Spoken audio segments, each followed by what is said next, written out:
السلام علیکم ورحمۃ اللہ وبرکاتہ۔ تمام عالم اسلام کو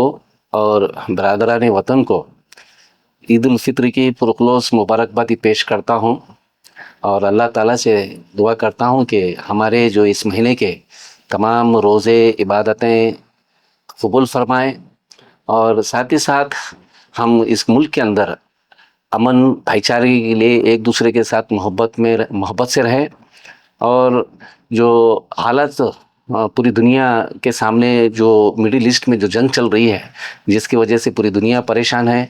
ہم اس کے لیے بھی دعا کرتے ہیں کہ جنگ جلد سے جلد ختم ہو جائے، پوری دنیا میں امن قائم رہے، ہمارے ملک میں امن قائم رہے، اتحاد کے ساتھ، یونٹی کے ساتھ، بھائی چارگی کے ساتھ ہم تمام لوگ ایک دوسرے کی محبت میں